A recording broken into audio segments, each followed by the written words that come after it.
सो कैसे हो guys. I know ये जो वीडियो है थोड़ा सा डिले चल रहा है, बट कोई बात नहीं, अभी तक 4 चैप्टर रिलीज हुए हैं एंड इस वीडियो के अंदर चारों मैं एक्सप्लेन कर दूंगा। साथ ही साथ आज ही शाम तक आप लोगों को इमॉर्टेलिटी वाले नोवेल का फर्स्ट चैप्टर देखने के लिए मिल जाएगा। तो शुरू करते हैं नोवेल बिना और किसी देरी के। चैप्टर की स्टार्टिंग में हम लोग को देखने के लिए मिलता है कि स्टार्ट आवर के फर्स्ट फ्लोर के ऊपर लू फैंग बैठा हुआ था और उसके हाथों के अंदर एक सीक्रेट ट्रेजर था जो कि ऑलरेडी गॉड किंग लेवल को सरपास करता था। जो ट्रेजर था ये लू फैंग ने इन्फिनाइट स्पेस से 12,500 पॉइंट्स का खरीदा था जो कि स्केल ऑफ डिस्ट्रक्शन था। लू फैंग इस स्केल को डायरेक्टली यूज करने से पहले थोड़ा बहुत ऑब्जर्व करता है, देखता है ये मेनली पूरी तरीके से ब्लैक कलर का था। इसकी जो एजेस थी वो सियान कलर की थी एंड काफी ज्यादा ट्रांसपेरेंट थी। लू फैंग इसे आराम से टच करता था तो उसे इसके अंदर से काफी ज्यादा पावरफुल विल महसूस होती थी। वो थी will to destroy, will to kill. लेकिन ये जो विल इम्पैक्ट था ये लू फैंग के सोल के ऊपर बहुत ज्यादा इम्पैक्ट भी नहीं डाल रहा था, क्योंकि जो लू फैंग की सोल थी वो ऑलरेडी अल्टीमेट लेवल तक पहुंच चुकी थी, गॉड किंग लेवल के। फैंग मन ही मन सोचता है ये जस्ट एक स्केल है, उसके बाद भी इसे पता नहीं किस तरीके से रिफाइन किया गया कि इसके अंदर इतना ज्यादा टेरिफाइंग विल है टू किल। लू फैंग सोच रहा था जिस भी पर्सन ने इस स्केल को रिफाइन किया होगा वो बंदा खुद कितना ज्यादा पावरफुल होगा। इन सब चीजों के बारे में सोच के लू फैंग के मन के अंदर युआन की बात आती है एंड जब लू फैंग युआन के बारे में सोचता है तो मन ही मन सोचता है युआन वो कितना ज्यादा पावरफुल होगा, वो अपने पीछे इतने सारे ट्रेजर्स छोड़ के गया है। बेसिकली वो सोर्स वर्ल्ड के बाहर है एंड वहां पे जो उसका स्टेटस होगा वो काफी ज्यादा हाई होगा इन दो एशियन कंट्री के एंसेस्टर से भी ज्यादा। इसी के साथ जो लू फैंग होता है वो स्केल ऑफ डिस्ट्रक्शन को लगभग 3 दिन तक ऑब्जर्व करता है। उसके ऊपर जितने भी सीक्रेट पैटर्न्स वगैरह होते हैं उन सारे पैटर्न्स को कॉम्प्रहेंड करता है। के बाद वो अपने परफेक्ट डिवाइन बॉडी का एक क्लोन बनाता है जिसके अंदर उसके 99% डिवाइन पावर्स थी। जो 1% वाला बॉडी था वो वापिस से यूनिवर्स के अंदर से पावर्स को ऑब्जर्व करना स्टार्ट कर देता है एंड धीरे धीरे करके रिकवर होना स्टार्ट हो जाता है। फैंग वो जो स्केल होता है उस स्केल को अपने चेस्ट के ऊपर रखता है एंड जैसे ही वो जो स्केल होता है वो उसके चेस्ट के साथ उसकी स्किन के साथ ब्लेंड होता है। लू फैंग के दिमाग के अंदर एक मैनुअल सा ओपन हो जाता है, उसे इस स्केल को किस तरीके से यूज करना है। साथ ही साथ एक काफी टेरिफाइंग विल के पूरे दिमाग के अंदर घूम रही थी, उसकी पूरी बॉडी के अंदर से एकदम झंझनाहट सी हो गई थी कि उसे किसी को मारना है। स्टिल ये जो विल है ये उसके ऊपर हावी नहीं होती। इसको 10 से 12 सेकंड्स के अंदर ही हम लोग को देखने के लिए मिलता है लू फैंग की बॉडी पूरी तरीके से नेचुरली ट्रांसफॉर्म हो चुकी थी। साथ ही साथ इसका डिवाइन पावर कंजम्पशन भी एक अलग ही लेवल के ऊपर था। जैसे लू फैंग के डिवाइन पावर का ट्रांसफॉर्मेशन सक्सेसफुल हो गया था, ये जो स्केल ऑफ डिस्ट्रक्शन था गायब हो चुका था, ये उसकी बॉडी के अंदर पूरी तरीके से घुल मिल चुका था। अभी ऐसा फील हो रहा था कि लू फैंग ने कभी किसी चीज को छुआ ही नहीं था या फिर कभी किसी चीज को अपने बॉडी के साथ इंटीग्रेट ही नहीं किया था। भाई ये जो लू फैंग का डीमन स्केल डिस्ट्रक्शन बॉडी था इसके बॉडी के ऊपर काफी सारे स्केल्स आ चुके थे जो कि स्केल्स ऑफ डिस्ट्रक्शन थे, जिसने इवन लू फैंग की फेस को भी कवर करके रखा था एंड लू फैंग की आंखें ग्लो कर रही थी। उसकी पीठ के पीछे एक टेल भी उगाई थी उसके। साथ ही साथ उसके सर के ऊपर हम लोग को 6 बड़े बड़े सिंगे देखने के लिए मिल सकती थी। 6 बड़े बड़े सिंगे थी जो कि लू फैंग के सर के ऊपर निकली थी। ये डा ऑफ डिस्ट्रक्शन को रिप्रेजेंट करती थी। बट लू फैंग को एक चीज काफी ज्यादा अजीब लगती है कि जो उसका डीमन डिस्ट्रॉइंग क्लोन होता है ये स्ट्रेंथ के कंपैरिजन के अंदर काफी ज्यादा एवरेज सा होता है। इवन डॉट लू फैंग ने इसे काफी ज्यादा लार्ज डिवाइन बॉडी के साथ ट्रांसफॉर्म किया था, उसके बाद भी ये काफी ज्यादा वीक है। अगर इसकी पावर की बात की जाए तो ये बस 2nd लेवल के ऊपर है, गॉड किंग लेवल के। लू फैंग के वर्ल्ड लाइफ फॉर्म वाले क्लोन से भी काफी ज्यादा वीक। स्टिल इस क्लोन के साथ लू फैंग एवेन्यू ऑफ डिस्ट्रक्शन को काफी ज्यादा करीब से महसूस कर सकता था। ऐसा फील हो रहा था जैसे वही एवेन्यू ऑफ डिस्ट्रक्शन का लॉर्ड है, यानी कि लॉर्ड का चाइल्ड। इसके साथ क्योंकि लू फैंग ओरिजिन ऑफ डिस्ट्रक्शन को काफी ज्यादा इजीली कॉम्प्रहेंड कर सकता था, इसलिए वो अपना 5 कलर ट्रेजर मेडिसिन को खा लेता है। इसका आपको इफेक्ट पता है, इसकी मदद से लू फैंग 30 to 40% ज्यादा फास्ट हो जाता है कॉम्प्रहेंशन के अंदर। क्योंकि लू फैंग के पास ये डिस्ट्रक्शन ओरिजिन एवेन्यू वाला क्लोन भी था, की वजह से इसका जो इफेक्ट था वो 70 to 80% तक बढ़ चुका था। इस वक्त जिस कंडीशन के अंदर लू फैंग था वो काफी ज्यादा सेटिस्फाई था, क्योंकि ये जो 5 कलर ट्रेजर मेडिसिन है ये लगभग 10 मिलियन क्रेडिट्स की आती है। इसे खाने के साथ साथ वो 70 to 80% तक इसे कंज्यूम कर पा रहा था। इसी के साथ उसका जो एवेन्यू ऑफ डिस्ट्रक्शन होता है वो कम्प्लीटली पूरी तरीके से एवेन्यू ऑफ लाइफ ओरिजिन को सरपास कर देता है। आप लोगों को जैसे कि पता ही होगा कि जो मोरुशा है वो ऑलरेडी गॉड किंग लेवल के 2nd लेवल के ऊपर जा चुका है एंड वो भी एवेन्यू ऑफ डिस्ट्रक्शन को पूरी तरीके से कम्प्लीटली डिस्प्ले कर सकता है। इसकी वजह से भी लू फैंग को काफी ज्यादा मदद मिल रही थी एंड भी उसका जो path of destruction of origin था उसका जो प्रोग्रेस था वो काफी ज्यादा बढ़ चुका था। हम लोग को ट्रेजर हाउस देखने के लिए मिलता है इन्फिनाइट स्पेस का। यहाँ पे हम लोग को काफी सारे लोटस हार्ट सीड्स देखने के लिए मिल सकती थी, जिसे अगर आप कंज्यूम करते हो तो एक तरीके से आप ओरिजिन ऑफ लाइफ के द्वारा बिलव वन बन सकते हो। ओरिजिन ऑफ लाइफ आपको ज्यादा फेवर करेगी डेफिनेटली। ये काफी ज्यादा एक्सपेंसिव थे। भाई हम लोग को ड्रीम रिलम के एक डीप स्पेस के अंदर एक डार्क एंड अनप्रेडिक्टेबल एरिया के अंदर लू फैंग देखने के लिए मिलता है जो कि great destruction mind refining method को प्रैक्टिस कर रहा था। इस वक्त वो एक स्टोन के फॉर्म के अंदर था। लू फैंग को यहाँ पे प्रैक्टिस करे हुए लगभग 150 साल बीत चुके थे एंड लू फैंग को हमेशा से लगता था कि वो जल्दी अपना ब्रेक थ्रू कर लेगा, लेकिन इतने लंबे टाइम के बाद भी उसने बॉटम नेक के थ्रू ब्रेक थ्रू नहीं किया था ultimate realm of God king level को। लू फैंग को समझ नहीं आ रहा था कि ऐसा क्यों हो रहा है। ड्रीम रिलम के अंदर कल्टीवेट करना ऑलरेडी काफी ज्यादा टॉर्चरस टाइप का चीज था। और लू फेंग काफी बार ड्रीम्स के अंदर जा चुका था, जो कि डीप स्लीप्स कहलाई जाती है। As soon as Lu Feng great destruction defining heart matter को रोकता था प्रैक्टिस करना, कुछ टाइम के बाद वो ड्रीम्स के बाहर आ जाता था। एंड इसी के साथ साथ लू फेंग का जो दूसरा क्लोन था वो इनफाइनाइट स्पेस के अंदर काफी सारे स्पिरिचुअल क्लोन्स को भी मार रहा था, आई मीन टू से स्पिरिचुअल बीस्ट को। इसके कारण लू फेंग की विल नेचुरली इंप्रूव कर रही थी। इन सब के बाद भी लू फेंग को समझ नहीं आ रहा था कि वो अपना ब्रेक थ्रू क्यों नहीं कर पा रहा। ऑब्वियसली ये जो great destruction mind refining method था, इसका जो इफेक्ट था वो काफी ज्यादा बढ़ चुका था जब से लू फेंग इस चीज को डिस्ट्रक्शन डीमन क्लोन के साथ प्रैक्टिस कर रहा था। लू फेंग अपने आप को ट्रांसफॉर्म होते हुए देख सकता था, लेकिन स्टिल वो अपना ब्रेक थ्रू नहीं कर पा रहा था। लू फेंग को अभी समझ आ रहा था कि ये जो पाथ है कितना ज्यादा मुश्किल है पूरे के पूरे ओरिजिन कॉन्टिनेंट के अंदर। अगर एम्परर जिंग को छोड़ दिया जाए तो बाकी सबकी जितनी भी स्पिरिचुअल विल है पूरी तरीके से पूरा का पूरा कंप्लीट ओरिजिन पाथ को रियलाइज करने के बाद ही ट्रांसफॉर्म हुई है। लू फेंग उसने तो अभी तक बस कुछ ही ब्रांचेस को कॉम्प्रहेंड किया था एंड वो गॉड किंग लेवल के बस फर्स्ट लेवल के ऊपर था। स्टिल इस वक्त लू फेंग एम्परर जिंग को काफी ज्यादा एडमायर कर रहा था। डेफिनेटली जो एम्परर की सोल थी वो लू फेंग के परफेक्ट डिवाइन बॉडी के टर्म्स के सोल फाउंडेशन के सामने इतनी ज्यादा भी अच्छी नहीं थी, बट स्टिल उसके बाद भी इससे पहले कि वो कंप्लीट एवेन्यू को रियलाइज करते, उनकी जो स्पिरिचुअल विल थी वो ऑलरेडी सरपास कर चुकी थी गॉड किंग लेवल को। बस इन सब चीजों के बाद जो एशियन यांग में एशियन कंट्री है उन्होंने उन्हें काफी सारे रिसोर्सेज प्रोवाइड किए एंड उन्हें काफी ज्यादा एडमायर भी किया। भी वो पूरे के पूरे फैक्शन के एक कोर पर्सन बन के बैठे हुए हैं। वापिस से अपना कॉम्प्रहेंशन स्टार्ट कर देता है एंड लू फेंग काफी ज्यादा एग्जॉस्ट होते जा रहा था समय के साथ। उसके बाद भी लू फेंग रुक नहीं रहा था, वो तब तक नहीं रुकता जब तक वो फाइनली डीप स्लीप के अंदर नहीं चला जाता। जो लू फेंग था वो ड्रीम्स के अंदर पिछले 150 सालों के अंदर काफी बार जा चुका था। ज्यादातर लू फेंग को अपने ड्रीम्स याद नहीं रहते थे, लेकिन स्टिल कुछ ड्रीम्स को वो याद रखता था, कुछ सर्टन पार्ट्स को, जिसमें से कुछ काफी ज्यादा कंफ्यूजिंग होते थे और कुछ काफी ज्यादा कॉन्ट्रडिक्टरी एंड कुछ तो ऐसे होते थे जो कि लू फेंग सोचता था कि सोर्स वर्ल्ड से बियॉन्ड है। सडनली लू फेंग के दिमाग के अंदर एक साउंड आएंग होता है। लू फेंग को सुनाई देता है कि एंसेस्टर ने आपको समन किया है। तक तो लू फेंग ये भी भूल चुका था कि वो खुद कौन है। स्टिल जैसे उसे ये चीज उसके कानों के अंदर पड़ती वो काफी तक खुश हो जाता है कि लास्ट टाइम जब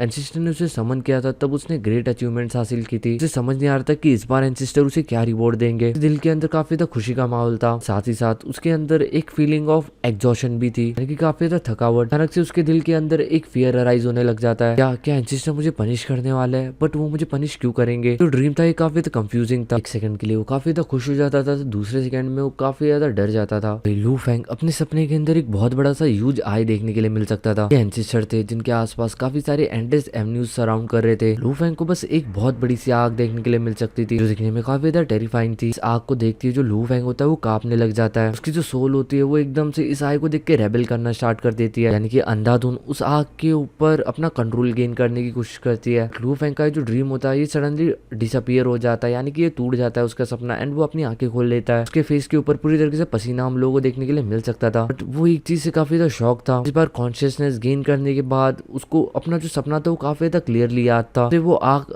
काफी ज्यादा क्लियरली याद थी। मैक्सिमम टाइम वो अपने सारे सपनों को भूल जाता था जैसे वो एक बार वापिस से उड़ जाता था, बट इस बार वो जो आंखें थी वो एक तरीके से उसके सोल के अंदर डीप इम्प्रिंट हो चुकी थी। जैसे उस चीज के बारे में वो सोचता था, इवन उसका जो हार्ट होता था वो एंडलेस फियर के थ्रू कांप उठता था। और जो उसकी विल थी वो ऑलरेडी गॉड किंग लेवल के 3rd लेवल तक पहुंच चुकी थी, तो उसके बाद भी वो उसे सरपास नहीं कर पा रही थी। वही इस वक्त लू फेंग हमें उसके स्टार टावर के अंदर देखने के लिए मिलता है, जहाँ पे उसकी सारी की सारी बॉडीज थी, यानी कि perfect divine body, demon destroying clone and साथ ही साथ उसका वर्ल्ड लाइफ फॉर्म। उन सारे के सारे क्लोन्स के फेसेस के ऊपर काफी ज्यादा शॉक एंड एंगर की भावनाएं देखने के लिए मिल सकती थी कि वो चाहे कितनी भी कोशिश करे वो उस मेमोरी को भुला नहीं पा रही थी। उस बड़ी सी एंसेस्टर की आइस के कारण लू फेंग के सोल के अंदर एक डीप फियर पेनिट्रेट कर चुका था। लू फेंग चाहे कितने भी कोशिश कर ले इस चीज को अपने दिमाग से निकालने की, लेकिन स्टिल उसके बाद भी ये चीज नहीं जा रही थी। अगर लू फेंग अपनी सारी की सारी मेमोरीज को डिस्ट्रॉय भी कर देता है, उसके बाद भी उसकी ये जो याद है ये ऊपर ऊपर ही सरफेस के ऊपर तैरती रहेगी। लू फेंग के दिमाग के अंदर काफी सारे थॉट्स आ रहे थे कि वो अपने आप को सेल्फ डिस्ट्रक्ट कर दे, बट वो इस वक्त great distraction mind refining technique का इस्तेमाल करता है कि वो अपने दिमाग से इन डिस्ट्रैक्टिंग थॉट्स को अलग कर सके। जो लोग हुनियान ब्लड लाइन को प्रैक्टिस करते हैं उनकी जो विल होती है वो काफी ज्यादा पल्यूट हो जाती है। इवन थॉट वो अपने आप को रिकॉग्नाइट कर ले, लेकिन उसके बाद भी उनकी विल एक टाइम में साफ हो भी जाएगी, लेकिन उनकी जो मेमोरीज होती है, जो मेमोरी पॉल्यूशन होते हैं वो कभी भी खत्म नहीं होते। इवन थॉट लू फेंग काफी सारे एम्परर्स को ऐसे जानता था जो कि काफी ज्यादा मेमोरी पॉल्यूशन का बर्डन अपने ऊपर लेके चलते रहते थे। वही सीन शिफ्ट होता है, हम लोग को हुआंग सिटी का नजारा देखने के लिए मिलता है। है सिटी लॉर्ड मेंशन में। वहाँ पे लू फेंग अकेला बैठ के आराम से दारू पी रहा था। बेसिकली वो काफी ज्यादा परेशान था। फिर हम लोग को सिटी लॉर्ड मेंशन के पैलेस के आसपास मुरुशा देखने के लिए मिलता है, जो कि मन ही मन बड़बड़ा रहा था। फाइनली वो क्विंगयांग उल्लू का पट्टा, उसने एक और सीक्रेट मेथड ढूंढ निकाला है चौधरीलम का, बट स्टिल इसका एक्युमुलेशन काफी ज्यादा स्लो है। स्टिल जो मुरुशा था वो थोड़ा सा अच्छे खासे मूड में था, क्योंकि जो मोए क्विंगयांग था वो इसी के साथ चौधरीलम के थोड़े से और क्लोज आ गया था। डेफिनेटली वो जिन्यू एंड बाकी सब लोगों की कंपैरिजन में कुछ भी नहीं था। स्टिल जो मुरुशा था वो खुश था, लेकिन तभी उसकी नजर लू फेंग के ऊपर पड़ती है। दूर से देख के वो पहचान जाता है कि लू फेंग थोड़ा अलग लग रहा है। मुरुशा लू फेंग के पास जाता है एंड उससे कहता है, मास्टर क्या कोई प्रॉब्लम है, क्या कुछ हुआ है? अगर ऐसा कुछ है तो मे भी शायद से मैं आपकी मदद कर सकूं। मुरुशा को इस वक्त ऐसा लगता था कि वो ऑलरेडी गॉड किंग लेवल के सेकंड लेवल के ऊपर पहुंच चुका है। डेफिनेटली वो अपने मास्टर को सरपास कर चुका है हर एस्पेक्ट के अंदर। लू फेंग मुरुशा की तरफ देखता है एंड कहता है, कोई बात नहीं, तुम जा सकते हो, तुम मेरी मदद नहीं कर पाओगे। मुरुशा लू फेंग से पूछता है, मास्टर आप मुझे एक बार बता के तो देखो। लू फेंग स्माइल करता है एंड कहता है कि मुझे एक डर काफी ज्यादा सता रहा है, काफी ज्यादा गहरा डर जो कि मेरे दिल के अंदर बैठ चुका है, इसके कारण इवन मैं कल्टीवेशन भी नहीं कर पा रहा। चीज सुन के मुझे थोड़ा सा शॉक होता है, उसे समझ नहीं आ रहा था कि आखिर ऐसी क्या चीज है जो कि उसके मास्टर को डरा सकती है। लू फेंग कहता है, क्या तुम्हारे पास कोई तरीका है जिससे मैं डरना बंद कर दूं? क्या तुम मेरे डर को भगा सकते हो? क्या तुम मेरे डर को डरने से रोक सकते हो? डॉट जो लू फेंग है वो great destruction mind refining technique का इस्तेमाल कर रहा था। उससे बस वो कुछ टाइम तक ही इन सारे थॉट्स को अलग कर पाता था अपने दिमाग से। सारे के सारे थॉट्स उसके प्रैक्टिस के अंदर उसे काफी ज्यादा परेशान कर रहे थे। वो बिल्कुल भी इफिशिएंसी के साथ अपना काम नहीं कर पा रहा था। मुरुशा लू फेंग से पूछता है, मास्टर क्या आप मर चुके हो कम्प्लीटली, या फिर आप किसी एथेनिक ग्रुप के कब्जे में आ चुके हो, या फिर आपको कोई काफी ज्यादा टेरिफाइंग एंड पावरफुल एनिमी बन चुका है? लू फेंग हंसते हुए कहता है, नहीं नहीं, अगर मैं मर चुका होता तो तुम्हारे सामने कैसे बैठा होता। बस इतनी सी बात है कि इस डर के कारण मैं अपनी प्रैक्टिस नहीं कर पा रहा। मुरुशा कहता है, अगर आप मरने नहीं वाले एंड आपका कोई दुश्मन नहीं है तो आप किस चीज से डर रहे हो? लू फेंग कहता है, तुम उस डर को कभी भी नहीं भगा सकते जो कि तुम्हारे दिल से निकल रहा हो। मुरुशा कहता है, मास्टर क्यों ना आप अपने दिल को कंट्रोल करो, आप अपने हार्ट को कंट्रोल करो, अपने फीलिंग्स को कंट्रोल करने की कोशिश करो। डेफिनेटली आप अपने डर को भी कंट्रोल कर ही लोगे। मुरुशा को कुछ समझ तो नहीं आ रहा था कि इस वो क्या बोल रहा है, तो वो जस्ट फ्लो के अंदर ही सब चीजें बोल देता है। इवन थॉट लू फेंग भी थोड़ा सा कंफ्यूज होता है मुरुशा की बातें सुन के, लेकिन तभी अचानक से उसके दिमाग की बत्ती जलती है। वो तुरंत वहां से गायब हो जाता है एंड हम लोग को स्टार टावर के अंदर देखने के लिए मिलता है। लू फेंग अपने आप से कहता है कि जो विल है वो already ultimate God king level की हो चुकी है एंड एट द एंड वो किस चीज से डर रहा है? बस एक बड़ी सी आग जो उसके सपने में आई थी, जस्ट एक मेमोरी पोल्यूशन है। अगर ये विल पोल्यूशन होता तभी भी थोड़ा बहुत डरने वाली बात थी। एक मेमोरी पोल्यूशन, एक याद से कोई कैसे डर सकता है? सारा का सारा जो डर है वो मेरे दिल से आ रहा है। एक बार मैं अपने दिल को अपने काबू में कर लूं, उसके बाद ये जो डर है ये भी ऑटोमेटिकली गायब हो जाएगा। इसी के साथ जो लू फेंग होता है वो क्रॉस लेग करता है एंड सबसे पहले ग्रेट डिस्ट्रक्शन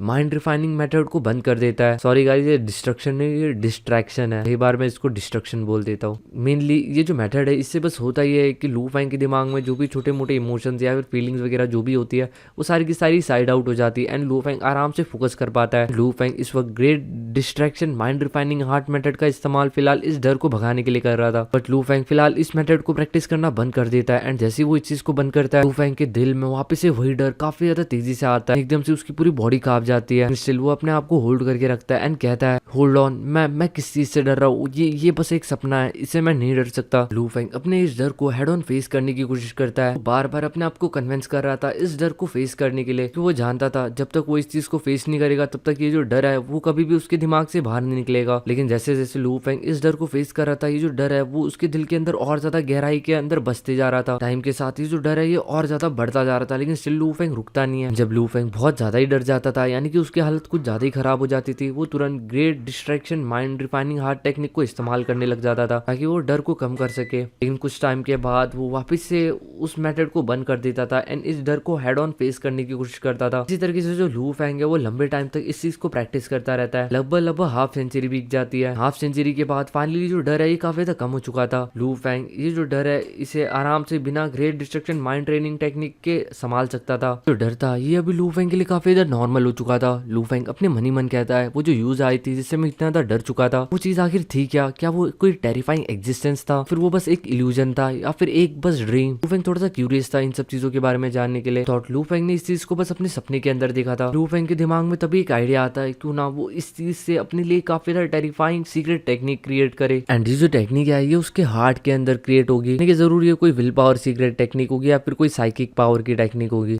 लू फेंग ने इस टेक्निक को क्रिएट करने के लिए 9 branches of path of life and death का इस्तेमाल किया था। साथ ही साथ जो लू फेंग था वो इस बड़े से आई को काफी ज्यादा अच्छी से ऑब्जर्व कर रहा था, छोटी छोटी डिटेल्स को ऑब्जर्व कर रहा था। अब आप समझ सकते हो इस चीज से एक टाइम में लू फेंग काफी ज्यादा डरा करता था, बट अभी इसी चीज को ऑब्जर्व करके लू फेंग एक सीक्रेट टेक्निक बनाने की कोशिश कर रहा था। लू फेंग के दिमाग में एक आइडिया आता है। लू Feng 7 emotion hard refining technique का इस्तेमाल करता है। आपको पता है इस टेक्निक की मदद से लू फेंग के जो इमोशंस होते हैं वो काफी ज्यादा बूस्ट आउट हो जाते हैं, यानी कि एक तरीके से एम्पलीफाई हो जाते हैं। जैसे लू फेंग इस टेक्निक का इस्तेमाल करता है, उसका वो जो डर था जो कि ऑलरेडी निकल चुका था तो एकदम से वापस से आ जाता है। लू फेंग की पूरी रूह कांप चुकी थी। फेंग को ऐसा फील हो रहा था जैसे कि उसने इस चीज को पहली बार देखा हो, वही डर उसे वापस से महसूस हो रहा था। लू फेंग इस बार काफी ज्यादा खुश था कि इसी के साथ वो इस चीज को कॉम्प्रहेंड कर सकता था, इस चीज की प्रैक्टिस कर सकता था, इससे उसकी विल पावर और ज्यादा मजबूत बन रही थी। लू Feng 7 emotion hard refining technique की मदद से अपने मेमोरीज को टेम्पर करने लग जाता है। इसी के साथ साथ हम लोगों को देखने के लिए मिलता है कि एक पूरा सेंचुरी बीत जाता है। लू फेंग का डर पूरी तरीके से निकल चुका था। 34 सेंचुरी स्टार्ट हो चुकी थी। लू फेंग काफी खुश देखने के लिए मिल सकता था हम लोग को स्टार टावर के अंदर। साथ ही साथ वो काफी एक्साइटेड भी था कि उसने सक्सेसफुली इस सीक्रेट टेक्निक को क्रिएट कर लिया था और वो इस वक्त काफी सेटिस्फाई था। ये जो टेक्निक थी डेफिनेटली इसे क्रिएट करना इवन इमॉर्टल लाइट वाली जो उसकी लास्ट टेक्निक थी जो कि उसने बनाई थी उससे भी ज्यादा मुश्किल था। इवन थॉट वो सोच रहा था कि ये जो टेक्निक है ये उसके पहले वाले टेक्निक से भी कई गुना ज्यादा पावरफुल है। अभी उसके दिल के अंदर कोई डर भी नहीं रह गया था। लू फेंग ने अपने डर को काफी ज्यादा डीपली स्टडी कर लिया था। इस तरीके से वो जो डर था जो कि उसके दिल के अंदर एक अभिश्राप बन के बैठा हुआ था वो उसके लिए एक ब्लेसिंग साबित हुआ। लू फेंग के दिमाग में एक थॉट था कि जो डर था ये इतना लंबे टाइम तक उसके दिमाग में रहा, भी जस्ट एक इमेज के कारण। यानी अगर इस तरीके के एग्जिस्टेंस को उसने रियल लाइफ में देख लिया तो वो पता नहीं उसका क्या हाल होगा। इसके बाद जो लू फेंग होता है वो इस टेक्निक को ट्राई करने की कोशिश करता है। वो अपने हाथों को स्ट्रेच आउट करता है। उसके राइट हैंड के अंदर हम लोग को एक डार्क ब्लैक होल रोटेट करते हुए देखने के लिए मिल सकता था, जो कि दिखने में ऐसा लग रहा था जैसे कि उसके हाथों के अंदर पूरे के पूरे एंटायर वर्ल्ड का कोर हो, उसके अंदर इतनी ज्यादा पावर हो कि वो हेवन और अर्थ को भी पूरी तरीके से डिस्ट्रॉय कर सकता है। बट ये जो चीज है ये उसके पाम के अंदर कोई भी नुकसान नहीं पहुंचा रही थी। साथ ही साथ इसके अंदर एंडलेस टेरर का एक फ्लेवर था। लू फेंग अपने पाम को स्ट्रेच आउट करता है, एक काफी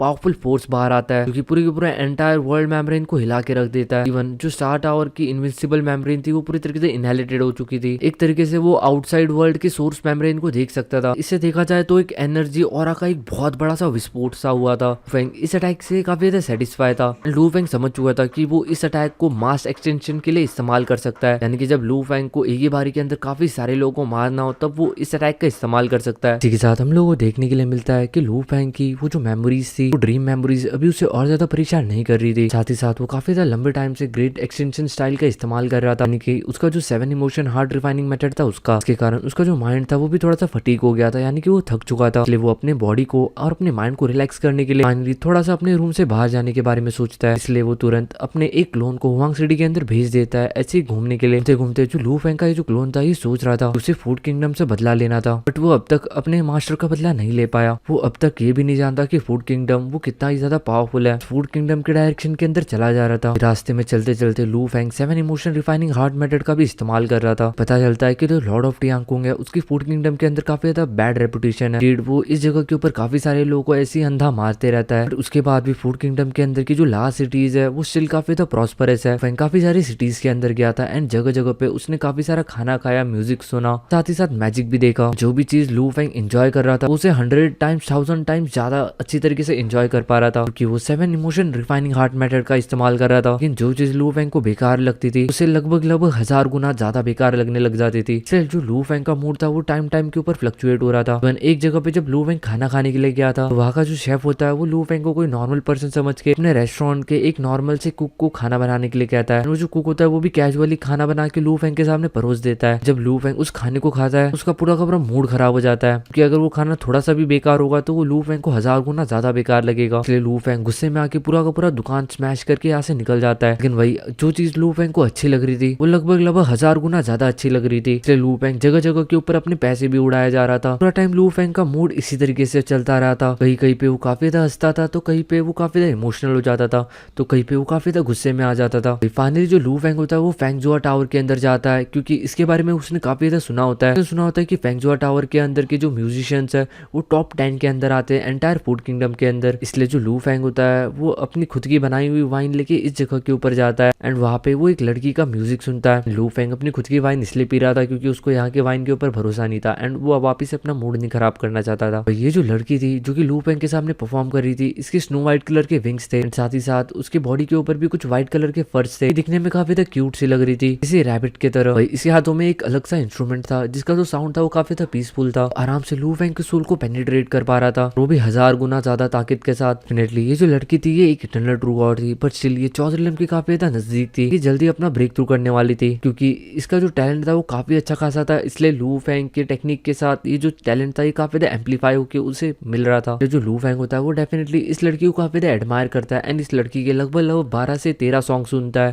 इतने सारे सॉन्ग सुनने के बाद भी जो लू फेंग होता है वो इसके इल्यूजन्स के अंदर नहीं आता। इससे पहले लू फेंग हुआंग सिटी के अंदर आ जाया करता था कि अभी जो लू फेंग की सोल है वो भले कितना भी एम्पलीफिकेशन क्यों ना इस्तेमाल कर ले, वो ऑलरेडी गॉड किंग लेवल की अल्टीमेट रियल्म के तक पहुंच चुका है। इस वक्त उसकी सोल इतनी ज्यादा सीढ़ी हो चुकी है कि उसको हिला पाना पूरी तरीके से मुश्किल नहीं नामुमकिन हो चुका है। भाई फिर भी ये जो लड़की होती है ये लू फेंग को काफी ज्यादा अच्छी लगती है। तो लू फेंग था वो डेफिनेटली टैलेंट्स की काफी ज्यादा कदर करता था, चौधरी लम की भी काफी ज्यादा नजदीक थी, इसलिए लू फेंग इस लड़की को अपना एक डिसाइपल बनाने का सोचता है। यानी कि लू फेंग के कुल मिला के 10 इनडायरेक्ट डिसाइपल थे, जिसके अंदर से वो 11वां डिसाइपल इस लड़की को बनाने वाला था। ये सब चीजें लू फेंग रास्ते से सोच के आया था, जो भी उसे रास्ते के अंदर पसंद आएगा वो उसे अपना डिसाइपल बना लेगा। इसी के साथ वो जो लड़की होती है वो जा रही होती है, तभी वो एक कॉरिडोर के अंदर एक ब्लैक पर्सन को देखती है जो कि आराम से खड़े खड़े दारू पी रहा था। ये इंसान को देख के ये जो लड़की होती है थोड़ा सा डर जाती है कि ये जो एरिया था जिस जगह पे लू फेंग खड़ा था इस एरिया में आना पूरी तरीके से इलीगल था, यानी कि मना था एक तरीके से। बट लू फेंग स्टिल यहाँ पे काफी आराम से खड़ा था। लड़की लू फेंग से कहती है जो एरिया है ये गेस्ट के लिए फॉरबिडन है। लू फेंग कहता है अच्छा, लेकिन यहाँ पे तो कोई फॉर्मेशन नहीं है। इस चीज के बारे में सुन के इवन वो जो लड़की होती है वो भी थोड़ी सी शॉक होती है। एंड एक्चुअल में देखा जाए तो ये पूरी की पूरी फेंग्यू टावर की ओनर थी जिसका नाम जियो फेंग्यू था। लू फेंग ने ये जो लड़की थी इसकी हिस्ट्री निकाल ली थी। लू फेंग को पता चला था कि ये जो लड़की थी ये टियानजू क्लैन से बिलोंग करती थी एंड ये एक छोटे से ट्राइब से बिलोंग करती है, बट उसके बाद भी अपने टैलेंट के बलबूते ये एक इटर्नल ट्रू गॉड बनी, लेकिन उसके बाद उसे एक मिस्टीरियस फोर्स के द्वारा कंट्रोल कर दिया गया। यही सब चीजें लू फेंग इस लड़की के सामने भी बोल देता है एंड कहता है क्या मैं सही कह रहा हूँ। वही वो जो लड़की होती है वो कुछ टाइम के बाद लू फेंग को समझ जाती है कि लू फेंग काफी ज्यादा पावरफुल एग्जिस्टेंस है, तो वो तुरंत लू फेंग को सल्यूट करती है एंड वो करती है। वो लू फेंग से कहती है मुझे लॉर्ड मिले, मैं काफी ज्यादा खुश हूँ, मैं जानना चाहती हूँ कि लॉर्ड को मेरे से क्या काम है। लू फेंग कहता है मेरे कुल मिला के 10 रजिस्टर्ड डिसाइपल्स है, क्या तुम मेरी 11 डिसाइपल बनना चाहोगी। सुनने के बाद वो जो फेंगजू टावर की मास्टर थी वो डेफिनेटली थोड़ा सा बुरा फील हो रही थी क्योंकि उसे काफी ज्यादा खुशी होती कि अगर कोई पावरफुल बीइंग उसे अपना डिसाइपल बनाता पहले, बट अभी के टाइम वो काफी ज्यादा हेल्पलेस है क्योंकि वो किसी की भी डिसाइपल नहीं बन सकती। इवन थॉट अगर वो मरना भी चाहे तो वो खुद की मर्जी से मर भी नहीं सकती क्योंकि उसे एक मिस्टीरियस फोर्स के द्वारा कंट्रोल किया जा रहा है। वो लड़की लू फेंग के सामने देखती है एंड कहती है माफ करना, मैं कुछ नहीं कर सकती, मैं अपने आप को कंट्रोल नहीं कर सकती, मेरी बॉडी मेरे कंट्रोल में नहीं है। जब लू फेंग ये सब सुनता है जिसके बाद वो उसके बॉडी की तरफ देखता है तो वो उसके सर के ऊपर एक मार्क देखने के लिए मिल सकता था, लेकिन इस लड़की के सर के ऊपर एक इम्प्रिंट था, डेफिनेटली एक ट्रू गॉड हार्ट इम्प्रिंट था। इसके अंदर काफी सारे इन्फिल्ट्रेट सीक्रेट पैटर्न्स थे जिसने पूरी तरीके से इस लड़की के बॉडी को कंट्रोल करके रखा था। लू फेंग उस लड़की की तरफ देखता है एंड कहता है डिस्पर्स। इसी के साथ हेवन और अर्थ से एक एनर्जी आती है जो कि इस लड़की के सर के ऊपर आके टकराती है एंड इसी के साथ उसके बॉडी के अंदर जितने भी इम्प्रिंट्स थे वो सारे के सारे हट जाते हैं। जिसके बाद लू फेंग उसकी तरफ देखता है एंड कहता है अभी तुम पूरी तरीके से इंडिपेंडेंट हो। लड़की थी उसे भरोसा नहीं हो रहा था क्योंकि जो भी पावर उसे कंट्रोल कर रही थी वो काफी ज्यादा पावरफुल थी, बट लू फेंग ने उसे एक चुटकी बजा के पूरी तरीके से हटा दिया था। इमीडिएटली काफी ज्यादा खुश हो जाती है एंड वो अपने घुटनों के ऊपर आ जाती है एंड लू फेंग के सामने झुक के उसे अपना मास्टर कह देती है। जो लू फेंग होता है वो भी स्माइल करते हुए इसके भूख को एक्सेप्ट कर लेता है। तभी वो जो लड़की होती है वो कुछ महसूस करती है, वो लू फेंग की तरफ देखती है एंड कहती है पर्सन आ गया, ताकत आ गई जिसने मुझे बंदी बनाया था। वही जब लू फेंग आसमान के अंदर देखता है तो वो देखता है एक बहुत बड़ा सा मॉन्स्टर जिसने पूरी की पूरी वर्ल्ड को कंट्रोल करके रखा था। ऐसे लग रहा था कि वो कोई थंडर का मॉन्स्टर, उसकी पूरी बॉडी के अंदर लगभग 100 ऑफ मिलियंस ऑफ थंडर के हम लोग को बड़े बड़े आग्स देखने के लिए मिल सकते थे। इवन और उसने 100 ऑफ मिलियंस ऑफ किलोमीटर के अंदर पूरी तरीके से एक डोमेन क्रिएट कर दिया था जिसके थ्रू जो एरिया था वो कम्प्लीटली सील हो चुका था एंड वो आके जोर से चिल्लाने लग जाता है आखिर कौन सा गॉड किंग है जिसने मेरे सीक्रेट मैटर को ब्रेक करने की कोशिश की। फिगर होता है वो अचानक से लू फेंग की तरफ देखता है एंड कहता है अच्छा तो ये तुम हो लू है गॉड हावे सेक के मास्टर, हमारी हिम्मत कैसी हुई मेरे स्लेव को मेरे से अलग करने की। भाई वो जो लड़की थी वो अभी तक लू फेंग को नहीं जानती थी, और जब उसको पता चलता है कि उसका ये जो मास्टर है ये एक्चुअल में लूहे गॉड है तो काफी ज्यादा शॉक हो जाती है क्योंकि डेफिनेटली गॉड किंग लूहे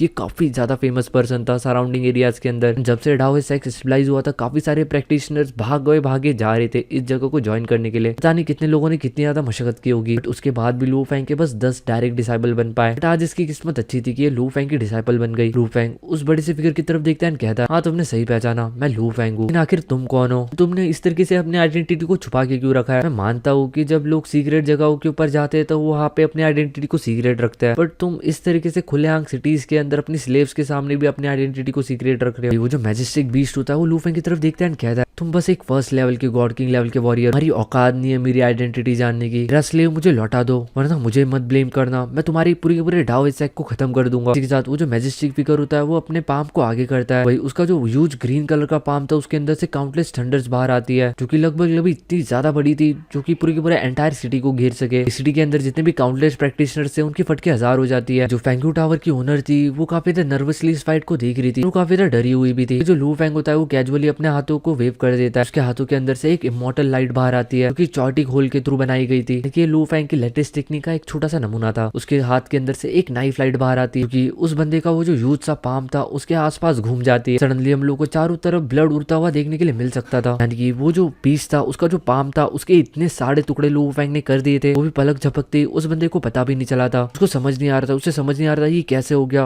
वो क्या था, इम्पॉसिबल। उसकी जो टॉट बॉडी थी वो इतनी ज्यादा स्ट्रॉन्ग थी, उसके बाद भी वो लू फेंग का एक ऑर्डिनरी नाइफ लाइट अटैक अपने ऊपर झेल नहीं पाई। ऐसे कैसे हो सकता है। कुछ ही टाइम के अंदर उसकी जो पूरी की पूरी बॉडी होती है वो डजन्स ऑफ पीसेस के अंदर कट जाती है एंड वो लू फेंग के नाइफ लाइट को रेजिस्ट भी नहीं कर पा रहा था। वो जो फिगर होता है वो लू फेंग की तरफ देखते हुए कहता है क्या क्या क्या तुम सेकंड लेवल के ऊपर पहुंच चुके हो, गॉड किंग लेवल के। वो जो टेरिफाइंग फिगर था वो ऐसा भरोसा कर ही नहीं सकता था कि इतनी ज्यादा मिस्टीरियस तरीके की लाइफ लाइट एक फर्स्ट लेवल का गॉड किंग लेवल का वॉरियर प्रोसेस कर सके। लॉर्ड ऑफ टियांगकुंग बंदा उस बंदे के साथ भी आराम से भिड़ सकता था। लॉर्ड ऑफ टियांगकुंग काफी ज्यादा जाना माना पर्सन था सेकंड लेवल के ऊपर गॉड किंग लेवल के। तो उसके बाद भी उसके जो अटैक्स की मिस्ट्रीज थी वो भी इतनी ज्यादा मिस्टीरियस नहीं थी जितनी ज्यादा मिस्टीरियस उसे इस वक्त ये नाइफ लाइट लग रही थी। इसी टाइम के अंदर उसकी जो बॉडी होती है वो वापस से रीजनरेट हो जाती है, यानी कि वो वापस से अपने ओरिजिनल शेप में आ जाती है। अगली सेकंड के अंदर उसके वापस से काफी सारे टुकड़े हो जाते हैं। वही वो जो फिगर होता है वो समझ जाता है कि लू फेंग उसके औकात से बाहर है। लू फेंग से कहता है रुक जाओ, ये स्लेव इसे तुम रख लो, मैं तुम्हें ये स्लेव दे देता हूँ। लू फेंग होता है वो कैजुअली उस पर्सन की तरफ देखता है और कहता है कोई सेकंड लेवल का गॉड किंग वो इतना कमजोर कैसे हो सकता है। वो जो टावरिंग फिगर था वो देखता है कि लू फेंग रुकने का नाम नहीं रहता, सडनली अपने आप को एक्सप्लोड करता है एंड उसकी जो बॉडी होती है वो काउंटलेस थंडर्स के अंदर चेंज हो जाती है। जो थंडर के आग से ये अलग अलग डायरेक्शन के अंदर भाग रहे थे, स्टिल ये जो आग से इनको पकड़ के लू फेंग अपने नाइफ लाइट से काट रहा था। जो नाइफ लाइट थी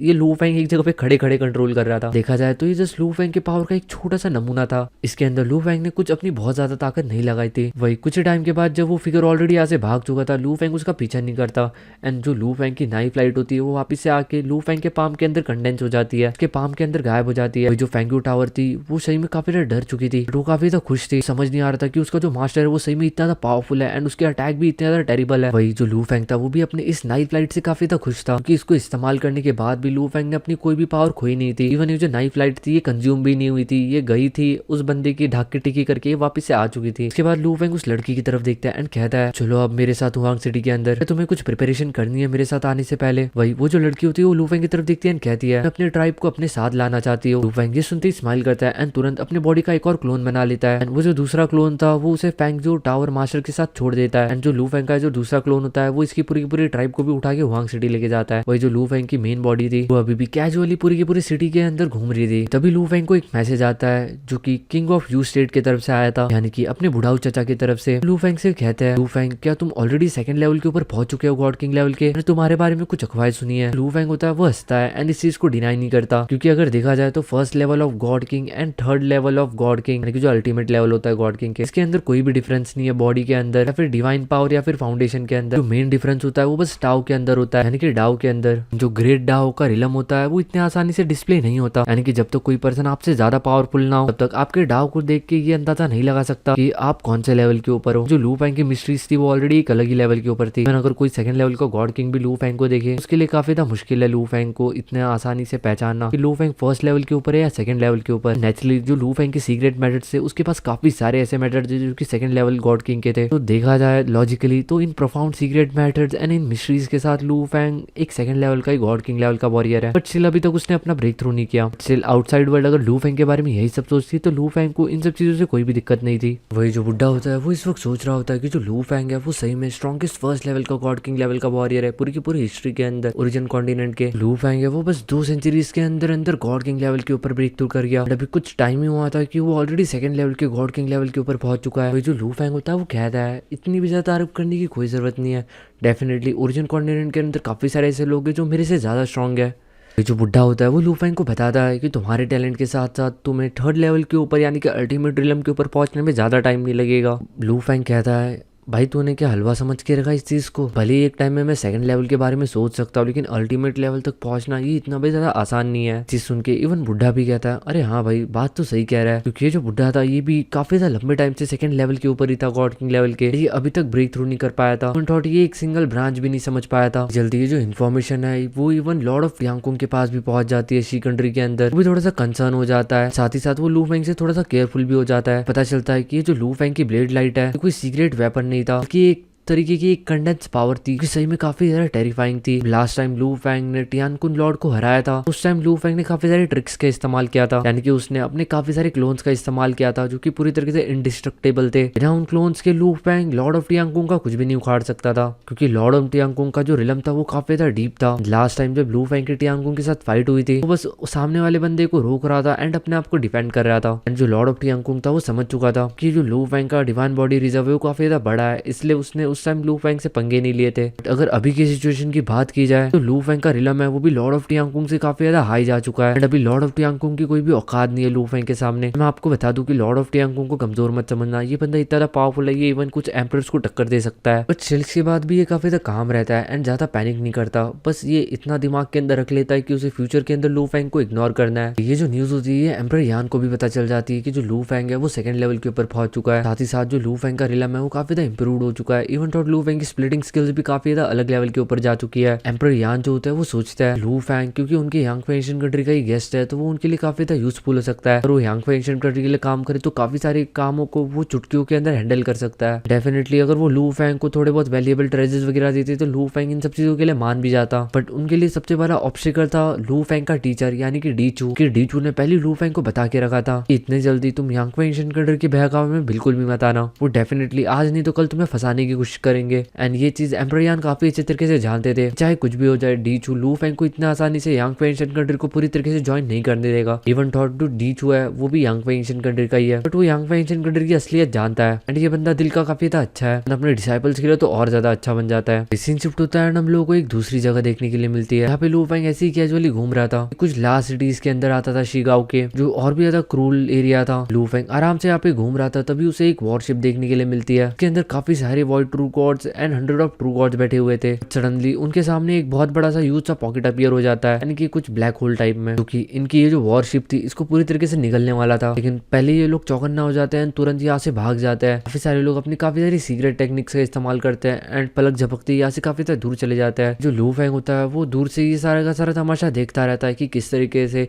इतने सारे ट्रू गॉड्स एक जगह से दूसरी जगह पे माइग्रेट हो गए। फूड किंगडम है, इसके अंदर एट द एंड जितने भी कमजोर लोग हैं वो सारे के सारे बड़े लोगों के लिए खाना ही है। मैक्सिमम जितने भी लोग हुनियान ब्लड लाइन को प्रैक्टिस करता है तो इन कमजोर ट्रू गॉड्स को डिवोर करता है। ये नहीं बोल रहा कि सारे के सारे हुनियान ब्लड लाइन क्रिएटर्स ऐसे ही होते हैं, बट मोस्ट ऑफ देम ऐसे ही होते हैं। जो लॉर्ड ऑफ टियांगकुंग था जिस दिन वो अपनी सैर पे निकलता था लोगों को डिवोर करने के, तो डेफिनेटली उस दिन एक मौत का अलग ही आतंक छाया रहता था। वो हजारों करोड़ लोगों को नॉर्मली खा जाता था, क्योंकि ये सारे के सारे लोग ज्यादातर छोटे मोटे ट्राइब्स के होते थे। तो इन सब चीजों से ओरिजिन कॉन्टिनेंट के अंदर भी कोई घंटा कोई ज्यादा फर्क नहीं पड़ता था। इसी के बाद जो लू फेंग होता है वो ज्यादा ध्यान नहीं देता है एंड वो आगे बढ़ता रहता है। वो इवन ठंडे एशियन कंट्री के एरिया के अंदर भी गया था। उसके बाद वो टियानजी आइस फील्ड के पास जाता है, जहाँ का जो टेम्परेचर था वो सही में काफी ज्यादा कूल था। तभी वहाँ के जंगलों के अंदर से लू फेंग को एक आवाज आती है एंड साथ ही साथ लू फेंग जब उस सडन डायरेक्शन में दिखता है तो वहाँ पे उसे एक सिटी देखने के लिए मिलता है, क्योंकि ज्यादा बड़ा नहीं था। एक पर्सन था जो कि एक म्यूजिक को प्ले कर रहा था एक झाड़ के पत्ते से, एंड डेफिनेटली ये जो म्यूजिक था ये काफी ज्यादा ईयर प्लीजिंग था। इसने दूर से लू फेंग को अपनी तरफ खींच लिया था एंड अभी तक लू फेंग काफी सारे लोगों का म्यूजिक सुन के आ चुका है। डेफिनेटली अगर इसने लू फेंग का ध्यान खींचा है तो ये उन सभी लोगों से काफी ज्यादा अलग है। लू फेंग देख सकता है कि वहाँ पे एक फिगर है जो कि पूरी तरह से अकेला है एंड वो आराम से एक पत्ती की मदद से काफी ज्यादा ब्यूटीफुल सा साउंड प्ले कर रहा है। आराम से खड़े खड़े इस साउंड को सुनता रहता है। उसे ऐसा लगता है जैसे कि वो अपने पुराने दिनों के अंदर चला गया, जब वो जूजिन के साथ स्कूल के अंदर था, या फिर जब वो लू पेंग एंड लू है इन लोगों के साथ बैठ के पार्टी कर रहा था। उसी लड़के से थोड़ी से दूर हम लोग को एक एलाइड आर्मी देखने के लिए मिल सकती थी। उस आर्मी का जो कमांडर होता है वो कहता है, फेंगयुआ क्या तुम ऑलरेडी अपना बचाना खत्म कर चुके हो? ये सब खत्म हो चुका है तो फाइनली अभी मुझे इजाजत दो कि मैं तुम्हें मार सकूं। जो फेंगयुआ होता है वो कहता है, आपका बहुत बहुत शुक्रिया कि आपने मुझे मौका दिया इस चीज को बचाने का। जो जनरल होता है वो कहता है, फेंगयुंग ये मेरी ड्यूटी है, इसमें मेरी भी गलती नहीं है एंड मैं भी कुछ नहीं कर सकता। तुम सरेंडर करना चाहते हो या फिर मैं कंटिन्यू करूँ? फेंगयुंग कहता है, आप आगे बढ़ सकते हो। इसी के साथ वो जो एलाइट आर्मी होती है वो इंस्टेंटली ब्लैक बीस्ट के अंदर टर्न आउट हो जाती है। हम लोग को एक बहुत बड़ा सा यूज ब्लैक बीस्ट देखने के लिए मिलता है, क्योंकि फेंगयूंग की तरफ भागते हुए जा रहा था। वही जो फेंगयूंग था वो एक ओवल इंस्ट्रूमेंट निकालता है जो कि उसे प्ले कर रहा था। लेकिन इस बार ये जो म्यूजिक होता है ये काफी सारे इल्यूजन्स के अंदर चेंज हो जाता है। इसकी मदद से काफी सारे ब्लैक बीस्ट उसकी तरफ अट्रैक्ट हो रहे थे। लेकिन ये जो ब्लैक बीस्ट थे ये स्पिरिचुअल पावर से बने हुए थे, तो ये किसी से भी नहीं डरते थे। तभी एक ब्लैक बीस्ट इसके करीब आता है एंड वो जस्ट अपने क्लॉस की मदद से इसे फाड़ने वाला होता है। अभी इसके कान में एक आवाज आती है जो कि लू फेंग की थी, जे तुम काफी अच्छा बजा लेते हो। इसी के साथ वो जो ब्लैक बीस्ट था वो भी हवा के अंदर पूरी तरीके से फ्रीज हो चुका था। एक तरीके से लू फेंग ने टाइम को रोक दिया था। हमें तो पता चलता है कि जो फेंगयू था यहाँ पे अपने आप का बलिदान देने के लिए आया था, क्योंकि इसका जो गांव था यानी कि उसके पीछे जो सिटीज थी उसके अंदर काफी सारे क्रीचर्स रहते थे एंड ऑलरेडी उन लोगों को पता चल गया था कि ये जो बीस्ट है ये उनको डिवोर करने के लिए आ रहा है। तो वो भागना शुरू कर चुके थे। लेकिन फेंगयू यहाँ पे अपना बलिदान देने आया था ताकि वो उन लोगों के लिए थोड़ा सा टाइम इकट्ठा कर सके कि जब तक ये इन लोगों के साथ खेलेगा तब तक वो लोग इस सिटी को छोड़ के चले जाएंगे। देखा जाए तो फेंगयू एंड उन सारे क्रीचर्स का कोई भी संबंध नहीं था। वो उसका खुद का गांव भी नहीं था। उसके बाद भी वो अपने आप को सेक्रीफाइस करना चाहता था। इस चीज के बारे में सुन के लू फेंग थोड़ा सा शॉक होता है। अगर ये लू फेंग उसकी जगह पे होता तो लू फेंग ऐसा कभी नहीं करता। अगर लू फेंग को अपने होम टाउन ट्राइब के लिए या फिर अपने लोगों के लिए सेक्रीफाइस करना पड़ता तो बात अलग है, लेकिन स्ट्रेंजर्स के लिए सेक्रीफाइस करना, वही वो जो लड़का होता है वो कहता है ये सारे के सारे लोग, ये सारे के सारे हेवन एंड अर्थ के एसेंस है। उन सभी लोगों की जिंदगी काफी ज्यादा कीमती है। मैं उन सभी लोगों को बचाना चाहता हूँ। सारी चीजें फेंगियो स्माइल के साथ कह रहा था। जब लू फेंग इन सब चीजों को सुनता है तो डेफिनेटली उसे ऐसा फील हो रहा था कि ये अपने दिल से कह रहा है। तो लू फेंग उसकी तरफ देखता है, कहता है मेरे कुल मिला के 19 रजिस्टर्ड डिसाइपल है, क्या तुम मेरे 20th रजिस्टर्ड डिसाइपल बनना चाहोगे? जो फेंगिया होता है वो कहता है कि मैंने जियो गॉड किंग को ऑफेंड किया है, अगर आप मुझे अपना डिसाइपल बनाते हो तो डेफिनेटली आप उनके खिलाफ चले जाओगे। जो लू फेंग होता है वो हंसते हंसते कहता है अच्छा ऐसी बात है, तो आज के बाद तुम इस जियो गॉड किंग का नाम नहीं सुनोगे अगली बार इस ओरिजिन कॉन्टिनेंट के अंदर। ये चीज सुनने के बाद जो फेंग यांग होता है वो तुरंत अपने घुटनों के ऊपर आ जाता है। वो लू फेंग को अपना मास्टर एक्सेप्ट कर लेता है। वही जो लू फेंग था वो भी काफी ज्यादा खुश था एंड सेटिस्फाई था। सेम मोमेंट के ऊपर हम लोगों को लू फेंग का एक क्लोन देखने के लिए मिल सकता था, क्योंकि काफी ज्यादा तेजी से वर्ड्स को क्रॉस करते हुए जियो डिवाइन गॉड किंग को ढूंढ रहा था। जो लू फेंग होता है वो फेंग से वापिस से पूछता है तुम्हें पता है कि तुम्हारे सामने जियो गॉड किंग है एंड तुम उसके सन को ऑफेंड करोगे अगर तुमने कोई एक्शन लिया तो तुम ये सब कर क्यों रहे थे? वो लड़का कहता है मेरी जो जिंदगी है, अगर मेरी जिंदगी के बदले में 100 ऑफ मिलियंस ऑफ जिंदगी और बचती है, मैं खुशी खुशी अपनी जिंदगी को देने के लिए तैयार हूँ। मुझे भरोसा है कि अगर मैं यहाँ पे इन लोगों का थोड़ा सा ध्यान भटकाता तो वो सब लोग जिंदा बच के यहाँ से निकल जाते। वही सीन शिफ्ट होता है, हम लोगों को गॉड किंग जियो देखने के लिए मिलता है, क्योंकि अपने ट्रू फॉर्म के अंदर था। उसका जो ट्रू फॉर्म था वो एक ह्यूज बर्ड था, उसके साथ उसके बॉडी के ऊपर मिस्टराइज कलर के फेदर्स थे, साथ ही साथ उसके चोंच के ऊपर काफी सारा खून लगा हुआ था। उसके आंखों के अंदर काफी ज्यादा कोल्डनेस एंड रूथलेस देखने के लिए मिल सकती थी। जो बंदा था ये प्रिमिटिव यूनिवर्स के अंदर बॉर्न हुआ था। ये रिकॉग्निशन पैसेज के से ओरिजिन कॉन्टिनेंट के अंदर आया था, यानी कि एक तरीके से ये 3000 ओरिजिनल यूनिवर्स से यहाँ पे आया है। तो डेफिनेटली काफी ज्यादा टैलेंटेड है, बट स्टिल ये अभी भी गॉड किंग लेवल के बस फर्स्ट लेवल के ऊपर है। जो बर्ड था ये काफी ज्यादा फ्यूरियस था, इस चीजों को डिवोर करना काफी ज्यादा पसंद करता था। जिस ओरिजिनल यूनिवर्स का था ये, वहाँ पे भी ये लोगों के लिए एक नाइटमेयर जैसा ही था। वहाँ पे उसने काफी सारे एथनिक ग्रुप्स को खत्म कर दिया था डिवोर कर करके। लेकिन अभी जब वो प्रिमिटिव यूनिवर्स के अंदर आया था, यानी कि ओरिजिन कॉन्टिनेंट के अंदर, यहाँ पे भी वो यही काम कर रहा था। जब जब जहाँ मौका मिलता था वो वहाँ लोगों को निकल लेता था, खा लेता था एंड डिवोर कर लेता था। वो एक चीज काफी अच्छी तरीके से जानता था कि ओरिजिन कॉन्टिनेंट के हिसाब से उसकी औकात नहीं है यहाँ पे ज्यादा। यहाँ पे अभी भी काफी सारे स्ट्रॉन्ग लोग हैं, उसे काफी सारे लोगों को एंडोर करना पड़ेगा। कुल मिला के इस बंदे का बस एक ही सपना था कि ओरिजिन कॉन्टिनेंट के ऊपर राज करे, साथ ही साथ ये अंधा स्लॉटरिंग करना चाहता था कि पूरा का पूरा ओरिजिन कॉन्टिनेंट इसका हो एंड ये कहीं पे भी जाके किसी को भी मारे एंड इसे रोकने वाला कोई भी ना हो एंड इसी को वो रियल हैप्पीनेस एंड फ्रीडम समझता था। तभी एक इनविजिबल अटैक इसकी तरफ आता है। गॉड किंग जियो होता है, जब तक उसे इस अटैक के बारे में पता चलता है तब तक वो पूरी तरीके से नथिंगनेस में कन्वर्ट हो चुका था, पूरी तरीके से वाइप आउट हो चुका था। नीचे उसके सीक्रेट ट्रेजर्स एंड वेपन्स यहाँ पे पड़े हुए थे। वही एक शांत रूम के अंदर हम लोग को लू फेंग देखने के लिए मिलता है। जो मनी मन कहता है ये बंदा तो काफी था वीक था, जो मास एक्सटेंशन नहीं वाली स्किल है बस इसको हल्का सा पेनिट्रेट की थी, इसकी बॉडी पूरी तरीके से खत्म हो गई। थॉट मैं मानता हूँ कि मेरी जो एक्सटेंशन स्टाइल है ये पूरी तरीके से फ्यूजन है उन 6 ब्रांचेस के, डाउ ऑफ लाइफ एंड डेथ का, जिसके अंदर काफी सारी कर्स किलिंग के मेथड्स है। एंड इवन थॉट अगर किसी के क्लोन्स भी होंगे तो वो भी इसी के साथ डिस्ट्रॉय हो जाता है। ऑफ कोर्स ये जो गॉड किंग जियो था इसका कोई भी क्लोन नहीं था, ये डायरेक्टली मर गया था। इवन इसे अपने आप को रिकरेट करने का मौका भी नहीं मिला था। तो लू फेंग इस चीज से तो काफी ज्यादा सैड था कि ये बंदा काफी ज्यादा कमजोर था। इस चीज से वो काफी ज्यादा खुश भी था, उसे अपनी इस नई टेक्निक की पावर पता चल रही थी। मनी मन कहता है कि तुम पहले गॉड किंग लेवल के वॉरियर हो जो कि मेरे इस मास एक्सटेंशन इवेंट से मरे हो। इसी के साथ जो लू फेंग होता है वो मनी मन डिस्ट्रॉय कहता है एंड उसी के बॉडी के अंदर से एक ब्लैक कलर की विप्स निकलती है। जो स्मोक होता है वो थोड़ा सा दूर ट्रेवल करता है। वहां पे हम लोग को गॉड किंग जियो के 7 बच्चे देखने के लिए मिल सकते थे, जिसमें से एक उसकी डॉटर थी यानी कि लड़की। भाई उसके जो 6 लड़के थे वो भी गॉड किंग जियो की तरह ही चीजों को डिवोर किया करते थे। उन्होंने काफी सारे काउंटलेस क्रिएचर को डिवोर किया था, अभी भी वो यही कर रहे थे एंड उनके लिए फ्रीडम का यही मतलब था। लू फेंग इन 6 सन्स को भी इसके मार देता है। लू फेंग बस लास्ट में उसकी लड़की को जिंदा छोड़ देता है। जो उसकी डॉटर थी उन्हें क्रिएचर्स को डिवोर करना बिल्कुल भी पसंद नहीं था एंड आगे जाके उसने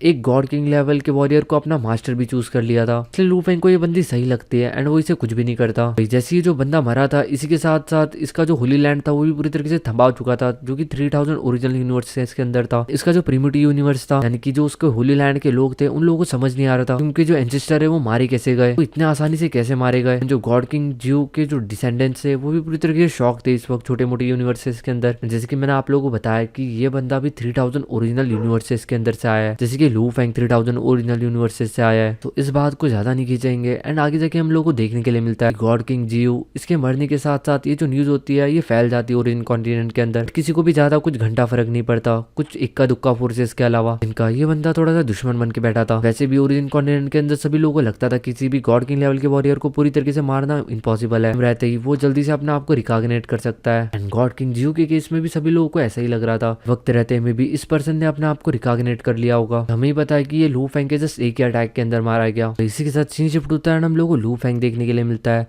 जो लू फेंग का एक क्लोन था वो ऑलरेडी फेंग याओ को हुआंग सिटी के अंदर छोड़ चुका था। इसके बाद जो लू फेंग का क्लोन होता है वो वापस से भटकने के लिए निकल पड़ता है। यानी कि इस वक्त जो लू फेंग था वो पूरे के पूरे ओरिजिन कॉन्टिनेंट का चक्कर काट रहा था। जो लू फेंग था वो टियानजी आइस फील्ड के हार्श इन्वायरमेंट से हटके एक दूसरे जगह पे आ चुका था, जहाँ पे एक नॉर्मल सनलाइट थी एंड काफी सारे ट्राइब्स के लोग यहाँ पे रहते भी थे। अभी काफी ज्यादा हरा भरा भी था। लू फेंग को पता चलता है कि जो एरिया है ये फायर एंसेस्टर रिलम का है एंड उसी के अंदर हम लोगों को फायर एंसेस्टर सिटी देखने के लिए मिलती है। इसके अंदर काफी सारे लूज थे। ये जो टेरिटरी थी ये सही में काफी ज्यादा वास्ट थी। फायर एंसेस्टर टेरिटरी के अंदर ही टियानजी फील्ड भी आता था एंड ये 1/10 हिस्से में आता था। इसलिए उसके बाद भी जितने भी टियानजी आइस फील्ड के क्रीचर्स होते थे आधे से ज्यादा वो सारे के सारे इस फायर एंसेस्टर के टेरिटरी के अंदर रहते थे। ये जो फायर एंसेस्टर थे इन्हें लड़ने में कोई भी दिलचस्पी नहीं थी। यही रीजन था कि टियानजी आइस फील्ड के अंदर रहते थे, क्योंकि काफी ज्यादा रिमोट एरिया था। इवन टॉट उन्होंने किसी फोर्सेस को ज्वाइन भी नहीं किया था, ना वो ट्रेजर प्लेसेस के अंदर देखने के लिए मिलते थे। उनकी जो स्ट्रेंथ थी वो एक्सट्रीमली पावरफुल थी। जो 2 एशियन कंट्रीज है वो भी इस तरीके की काफी ज्यादा पावरफुल लोगों को अपने एशियन कंट्री के अंदर चाहते हैं, बट इस बंदे को इनविटेशन आने के बाद भी ये किसी भी एशियन कंट्री को ज्वाइन नहीं करता। वही फायर एंसेस्टर सिटी को लू फेंग दूर से देख रहा था। इसके अंदर काफी सारे लोग रहते थे। डेफिनेटली वो सारे के सारे काफी ज्यादा खुश थे, क्योंकि जो उनके एंसेस्टर थे वो उनकी काफी अच्छी तरीके से देखभाल किया करते थे एंड साथ ही साथ उनका ख्याल भी रखते थे, उनको प्रोटेक्ट करते थे। लू फेंग को ये सारी चीजें सुनने के लिए मिलती है तो डेफिनेटली खुश होता है एंड वो कहता है ऐसे लोगों को मैं दिल से रिस्पेक्ट करता हूँ। एंड देखा जाए तो पूरे के पूरे ओरिजिन कॉन्टिनेंट के अंदर कुछ ही लोग ऐसे हैं जिनको लू फेंग सही में रिस्पेक्ट करता है। जो फायर एंसेस्टर होते हैं उन्हें भी पता चलता है कि उनके एरिया के अंदर कोई ना कोई पावरफुल पर्सन आया है। इसी के साथ इनके फेस के ऊपर स्माइल आ जाती है एंड वो कहता है लगता है ओरिजिन कॉन्टिनेंट के अंदर एक और काफी ज्यादा पावरफुल बीइंग इंट्रोड्यूस होने वाला है। फिर वो अपनी आंखों को बंद कर लेता है। हम लोग को लू फेंग देखने के लिए मिलता है जो कि ईस्ट एक्सट्रीम रीजन के अंदर जाता है। ये जो जगह ये भी काफी ज्यादा रिमोट एंड डेसोलेट प्लेस है ओरिजिन कॉन्टिनेंट की एंड जो एंसेस्टर ऑफ ईस्ट है वो भी यही पे रहता है। इवन जो क्वीन ऑफ फैंगडू है इसका रिकॉग्निशन पवेलियन लू फेंग ने ज्वाइन किया है वो भी इसी जगह से बिलोंग करती है। लू फेंग यहाँ की वास्ट टेरिटरी के अंदर चलता है। वो यहाँ की हेवन और अर्थ की थिनर पावर्स को महसूस कर सकता था। काफी ज्यादा कंडेंस थी। साथ ही साथ यहाँ पे लू फेंग काफी सारे ट्रेजर्स को भी फील कर सकता था, बट इस वक्त लू फेंग ट्रेजर वेजर्स के पीछे नहीं भाग रहा था। इस वक्त वो बस एक्सप्लोर करना चाहता था।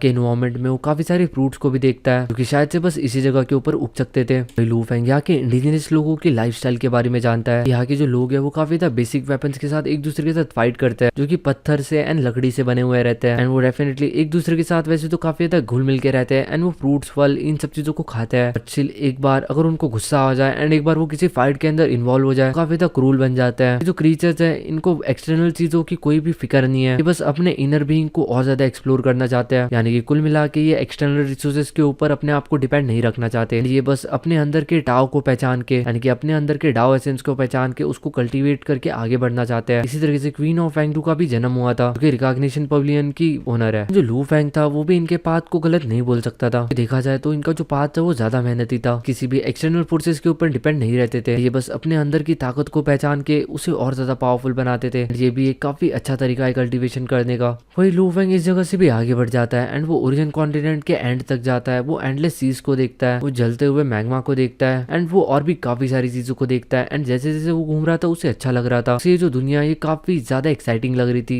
जैसे कि वो ओरिजिनल यूनिवर्स के अंदर घूम रहा हो। काफी सारे अलग अलग तरीके के उसे लोग देखने के लिए मिल सकते थे, काफी सारी अलग अलग सभ्यताएं, काफी ज्यादा ब्रूटल और एशियंट गॉड्स जो कि जिंदा क्रिएचर्स को, जिंदा लोगों को अपनी कल्टिवेशंस के लिए इस्तेमाल करते थे। वो उन्हें डिवोर करते थे, उन्हें टॉर्चर करते थे। डेफिनेटली ये जो क्रिएचर्स थे काफी ज्यादा एक्सट्रीमली इंटेलिजेंट थे एंड काफी ज्यादा पावरफुल भी। इन लोगों ने काफी सारे ऑपरेशंस एंड मिस्ट्रीज को सॉल्व किया था एवेन्यू के। दिक्कत ये थी कि इन्हें दूसरों की घंटा कोई फिक्र नहीं थी। इन्हें किसी से फर्क पड़ता था तो खुद से अपने आप को पावरफुल बनाना चाहते थे, इसलिए दूसरे लोगों को कंज्यूम करते थे, दूसरे लोगों को डिवोर करते थे। इनके अंडर के अंदर जो लोग रिप्रोड्यूस करते थे उनको पता था उनका जन्म ही हुआ है ताकि वो इन पावरफुल गॉड किंग लेवल्स के वॉरियर्स को सर्व कर सके उनके थाली के अंदर। आई थिंक सो कर सके वाला वर्ड भी गलत होगा, हो सके वाला वर्ड ज्यादा बेटर है। वो खुद बड़े होने के बाद इनके थाली में सर्व हो सके। इससे लू फेंग हर चीज को नहीं बदल सकता था, बट फिर भी लू फेंग को काफी सारी नई चीजें देखने के लिए मिली थी, नई चीजें सीखने के लिए मिली थी। एंड इसी के साथ साथ Lu Feng 7 heart refining method को भी इस्तेमाल कर रहा था, की मदद से ये सारे के सारे जो इमोशंस थे वो लू फेंग को एम्पलीफाई होके उसके दिमाग में जा रहे थे। लू फेंग की जो स्पिरिचुअल विल थी वो भी काफी ज्यादा तेजी से होन हो रही थी। फेंग अपने आप से कहता है सारी की सारी चीजें अपने हिसाब से चलती है, इन सारी चीजों के कुछ रूल्स, जंगल्स के भी अपने रूल्स होते हैं, अपने इमोशंस होते हैं, ऑर्डर होता है, डिस्ट्रक्शन होता है, सब चालू होता है, सब खत्म होता है, फिर एक नई शुरुआत होती है। सारी चीजों की अपनी खुद की एक डेस्टिनी है, एक फेथ है, एक लक है। लेकिन मेरे पास अपने खुद के तरीके हैं। कोई पर्सन काफी ज्यादा पावरफुल हो, वो अपनी डेस्टिनी खुद लिख सकता है, इवन थॉट वो दूसरों की भी डेस्टिनी लिख सकता है। डेस्टिनी नाम की कोई चीज ही नहीं होती। इस बंदे में गुदा होता है, जिसमें पावर होता है, जिसमें कल्टीवेशन करने की हिम्मत होती है, उस बंदे की कोई भी डेस्टिनी नहीं होती। भाई जो लू फेंग होता है वो स्माइल करता है एंड कहता है जब सही समय होगा तब मैं इन सारी चीजों को ऑपरेट करूंगा। मैं ये सारी की सारी ये जो सो कॉल्ड डेस्टिनी है इस चीज को खत्म कर दूंगा। मेरे राज में कोई भी डेस्टिनी नहीं होगी। जो लोग भी नेचर को फॉलो करते हैं वो सारे के सारे नॉर्मल लोग होते हैं, मेडिक्योर लोग होते हैं। जो लोग खुद के रास्ते बनाते हैं, इवन ऐसे लोगों को सुप्रीम रूल्स भी फेवर करता है। तो जो लू फेंग था वो अपने दिमाग के अंदर छोटे मोटे बॉटम नेक्स को क्लियर कर रहा था एंड वो अपने ब्रेक थ्रू की तरफ आगे बढ़ रहा था। स्लोली स्लोली उसकी जो विल थी वो ट्रांसफॉर्म हो रही थी। जो लू फेंग का माइंड एंड विल जो होता है वो एक क्लियर ह्यूमन शेप फॉर्म करता है, जो कि लू फेंग के सामने ही खड़ा था, मतलब लू फेंग के दिमाग के अंदर। इसके अंदर से काफी ज्यादा टेरिफाइंग जो पावर थी वो कंडेंस हो रही थी। लू फेंग इस स्पिरिचुअल बॉडी की तरफ देखता है तो वो सही में थोड़ा सा शॉक होता है। फेंग अपने आप से कहता है कि उसकी जो स्पिरिचुअल विल है इस सही में इतनी ज्यादा पावरफुल है, उसकी जो स्पिरिचुअल बॉडी है वो आराम से फिजिकल बॉडी को फोड़ के बाहर आ सकती है। एंड इसका एक रीजन ये भी था कि उसकी स्पिरिचुअल विल ऑलरेडी सरपास कर चुकी है गॉड किंग लेवल को, लेकिन पूरी तरीके से नहीं, अभी भी एक बॉटम नेक के ऊपर अटकी हुई है। डेफिनेटली गॉड किंग लेवल को सरपास करना कोई हलवे वाला काम नहीं है। एंड इसी के साथ गाइस ये जो चैप्टर होता है ये यहीं पे खत्म होता है। आज के तारीख के हिसाब से मैं सारे के सारे चैप्टर एक्सप्लेन कर चुका हूँ। होप करता हूँ कि कोई भी चैप्टर छूटा ना हो। भले ही मैं वीडियो थोड़ा सा लेट से डालूं, लेकिन जब मैं डालता हूँ तो मैं सारे के सारे चैप्टर्स को एक साथ ही कवर कर लेता हूँ। रही बात सेकंड नोवेल की तो वो थोड़ी सी कंफ्यूजिंग है, बट उसके ऊपर काम चल रहा है। जल्दी वो भी आप लोगों को देखने के लिए मिल जाएगी चैनल के ऊपर। मिलते हैं नेक्स्ट एपिसोड के अंदर। होप करता हूँ कि आपको आज का एपिसोड पसंद आया होगा। तो गुड नाइट, शुभ रात्रि।